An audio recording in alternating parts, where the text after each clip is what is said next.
बनारस की तंग गलियों के बीच एक गली सफ़ेद रोशनी से नहाई हुई थी। एक पुराना कोठीनुमा मकान दुल्हन की तरह सजा हुआ था। हर कोई अपने में मस्त था। पंडित जी पूजा की तैयारी में मग्न थे। बच्चे खेल रहे थे।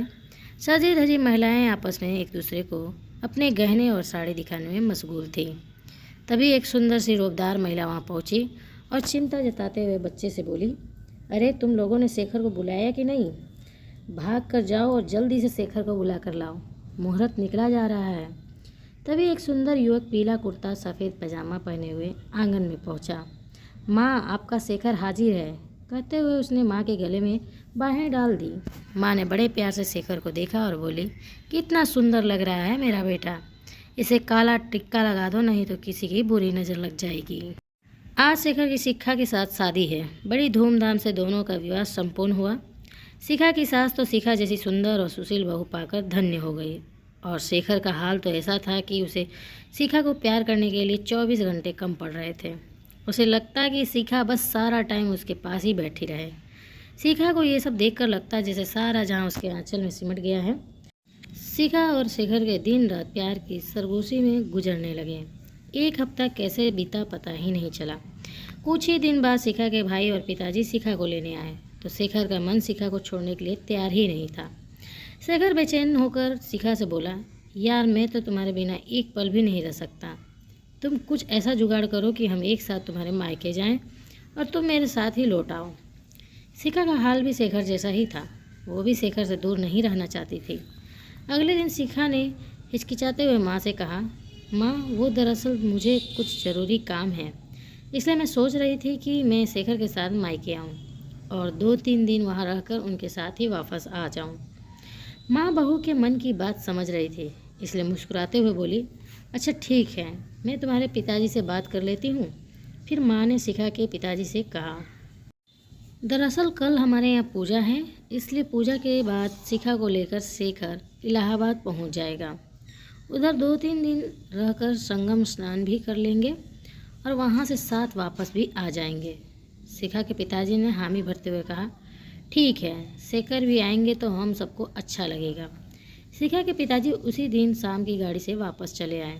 दूसरे दिन शिखा और शेखर को निकलना था। शेखर अपनी नई कार से ससुराल जाना चाहता था, पर माँ का मन नहीं था। फिर भी बेटे की खुशी के लिए उन्होंने हाँ कर दी। शादी के बाद दोनों पहली बार इस तरह जा रहे थे।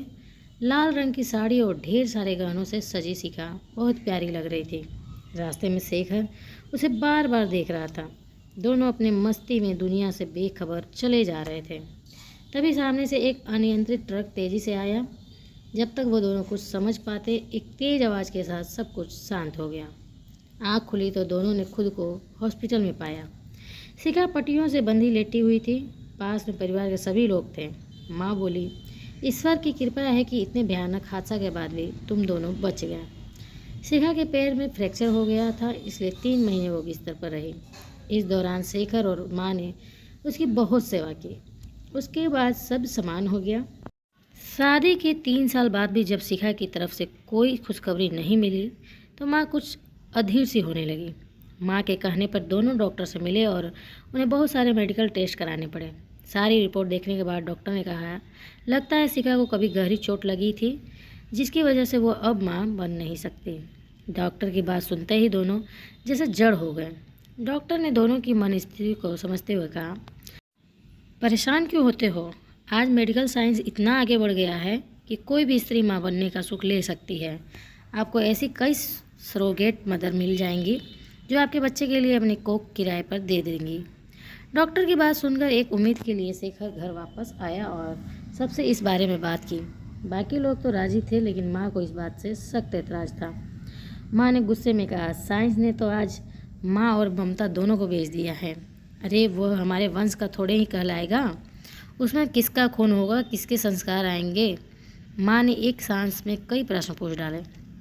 साथ ही ये ऐलान कर दिया कि हमारे घर में ये सब गलत काम नहीं होगा। माँ के फैसले ने उन दोनों की उम्मीदों पर पानी फेर दिया। दोनों अब बहुत उदास रहने लगे थे। शेखर अब शराब पीने लगा था। ऑफिस से घर देर से आने लगा था। शिखा से शेखर की ऐसी हालत देखी नहीं जा रही थी, लेकिन वो चाह कर भी कुछ नहीं कर पा रही थी। फिर एक दिन डॉक्टर का फ़ोन आया। उन्होंने बताया कि वो एक ज़रूरतमंद औरत को जानते हैं जो उन्हें अपनी कोख किराए पर दे सकती है। डॉक्टर के फ़ोन से मानो दोनों को नई ज़िंदगी मिल गई। शेखर थोड़ा हिचकिचा रहे थे, लेकिन शिखा ने फैसला कर लिया था कि वो मातृत्व के इस सुख को हासिल करके ही रहेगी। काफ़ी विचार विमर्श के बाद दोनों ने यह तय किया कि वे अगले दिन सुबह डॉक्टर के क्लिनिक जाएंगे और उस औरत से मिलेंगे। दूसरे दिन जब दोनों क्लिनिक पहुंचे तो डॉक्टर ने उनका परिचय सीमा से कराया। 29-30 साल की वह युवती भले घर की लग रही थी। शिखा, ये है सीमा, जो आपके बच्चे के लिए सरोगेट मदर बनने को तैयार है। और डॉक्टर की बातचीत में ही कटते हुए शिखा बोली, डॉक्टर, मैं इनसे अकेले में बात करना चाहती हूँ। ज़रूर, आप दोनों बातें कीजिए, तब तक मैं शेखर से भी बात कर लेता हूँ। सीमा के पास बैठते ही शिखा ने उससे एक साथ कई सवाल पूछ डाले। सीमा, आपके घर में कौन कौन लोग हैं? आपके बच्चे कितने हैं? आपको क्या आवश्यकता पड़ी जो आपने यह फैसला लिया? सिर झुकाए बैठी सीमा ने बुदबुदाते हुए कहा, मेरे घर में पति और एक 10 वर्ष का प्यारा सा बेटा है। मेरे पति एक प्राइवेट कंपनी में नौकरी करते थे, मगर कंपनी घाटे में जाने के कारण कर्मचारियों की छटनी कर दी गई, जिसमें हमारे उनका भी नाम आ गया। छोटी नौकरी और जिम्मेदारी ज़्यादा होने के कारण हमारे पास कुछ भी जमा पूंजी नहीं है। नया कारोबार तथा नए जीवन चलाने के लिए पैसा तो चाहिए ही। बेटे की पढ़ाई भी मुश्किल में आ गई है। मैं डॉक्टर साहब के घर के पास ही रहती हूँ। इनसे हमारे दुख छिपे नहीं हैं। इन्होंने ही आपके बारे में बताया और मुझे वह मेरे पति को बहुत समझाया। शुरू में तो मैं इसके खिलाफ़ थी, पर डॉक्टर साहब ने बताया कि अपना बच्चा पैदा करना और सरोगेसी से पैदा करने में बहुत फ़र्क है। मुझे लैब में तैयार भ्रूण को अपने गर्भ में डालना होगा और उसे पालना होगा। इस दौरान कोई गैर मर्द मुझे छुएगा भी नहीं। इसमें केवल मुझे शारीरिक तकलीफ़ होगी और बदले में 2 लाख रुपए मिलेंगे, जिससे हम नया काम शुरू कर सकेंगे। सिर्फ 9-10 महीनों में हमारा जीवन दोबारा पटरी पे आ जाएगा। शिखा चुपचाप उसकी बातें सुन रही थी। लाचार दोनों ही थे, एक गरीब के कारण और दूसरी माँ न बनने पाने के कारण।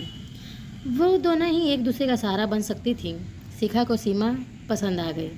उसके बाद पेपर वर्क की सारी प्रक्रिया शुरू हो गई। शिखा बहुत खुश थी। रात में काफ़ी देर तक शिखा और शेखर बातें करते रहे, लेकिन माँ बहुत नाराज़ थी। आज तो उन्होंने खाना तक नहीं खाया था। उधर सीमा भी अपने बेटे को नाना नानी के पास छोड़ आई। साथ ही उसने बेटे को कई हिदायतें भी दे डाली कि यहाँ रहकर किसी को परेशान मत करना, मैं कुछ दिनों से मैं वापस आ जाऊँगी। बेटे को तो समझा दिया, मगर खुद पनीली आंखें लेकर बाहर आ गए। तय समय पर सब हॉस्पिटल पहुँच गए। वहाँ पर सीमा की पूरी जाँच हुई। उसके बाद शिखा शेखर के भ्रूण को सीमा के गर्भ में प्रत्यारोपित कर दिया गया। इसके बाद सब शहर छोड़कर हिल स्टेशन चले गया। इसी दौरान शिखा इसी कोशिश में रहती कि सीमा खुश और उसके परवरिश में रहे। शिखा ने उसके कमरे में शेखर के बचपन की खूब सारी फ़ोटो टांग दी, लेकिन जब भी सीमा के पास उसके बेटे और पति का फ़ोन आता तो वो उदास हो जाती। उसे ये 9 महीने काटना बहुत मुश्किल लग रहा था। शुरू में उसके पति मिलने आए थे, लेकिन धीरे धीरे उन्होंने भी आना कम कर दिया। सीमा वर्तमान से ज़्यादा भविष्य के रिश्तों पर चिंतित रहने लगी थी। इसी चिंता में उसके पति को फ़ोन लगाया तो जवाब मिला, अब मैं मिलने नहीं आऊँगा, तुम अपना किराए का मकान खाली करके खुद ही आ जाना। अब तो मैं तुम्हारा हाथ भी नहीं पकड़ सकता, दम घुटता है वहाँ मेरा। सीमा का पक्ष सुनने बिना ही उसके पति ने फ़ोन काट दिया। सीमा की आंखों से आंसुओं की धार बहने लगी, मगर जब गर्भ के अंदर से 4 महीने के शिशु ने हरकत शुरू कर दी तो सीमा के मन में मकान मालिक की बजाय माँ के भाव जागने लगे। वो उसकी हरकतों पर ध्यान देने लगी। उसे बच्चे पर प्यार आने लगा। अपने पेट पर दोनों हाथ रखकर वो घंटों उससे बात करती रहती। एक दिन तो उसने फ़ोन करके पति को भी बताया कि यह तो अपने बच्चे जैसा शैतान है, बहुत हाथ पैर चलाता है, पर यह उसका भाई या बहन नहीं है। पति ने उसे हकीकत के धरातल पर ला पटका। पति की बात सुनकर सीमा उदास हो गई। सच ही तो कहा उसके पति ने, ये उसका नहीं शिखा का बच्चा है। इसी तरह 8 महीने पूरे हुए और 9वां महीना लगते ही डॉक्टर ने ऑपरेशन कर दिया। सीमा ने प्यारी सी बेटी को जन्म दिया। उसे गोद में लेकर शिखा बोली, शेखर, ये रही हमारी अपनी बेटी, बिल्कुल तुम पर गई है। इन 9 महीनों में सीमा भूल गई थी कि उसका बच्चा नहीं है। उन दोनों को ऐसी बातें करते हुए देख सीमा को कतई अच्छा नहीं लग रहा था। तभी डॉक्टर साहब आए आकर बोले, चलिए इन्हें आराम करने दीजिए। शिखा और शेखर बच्ची को लेकर बाहर चले गए। उन्हें आते देख सीमा बोली, मुझे दूध तो पिला लेने दो। सीमा को अधीर होते देख डॉक्टर बोले, सीमा अब उस पर तुम्हारा अधिकार नहीं है। सीमा के दुख को उसके सिवा और कोई नहीं समझ रहा था।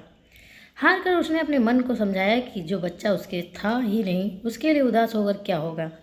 फिर भी आंसू की धार आंखों से बहती रही। दूसरे दिन शेखर आया और जो रकम पहले से तय थी उससे ज़्यादा रकम देते हुए बोला, सीमा जो खुशी तुमने दी है उसकी तुलना इन पैसों से नहीं की जा सकती, पर तुम्हारा परिवार इन पैसों से दोबारा नई जिंदगी शुरू कर सकेगा।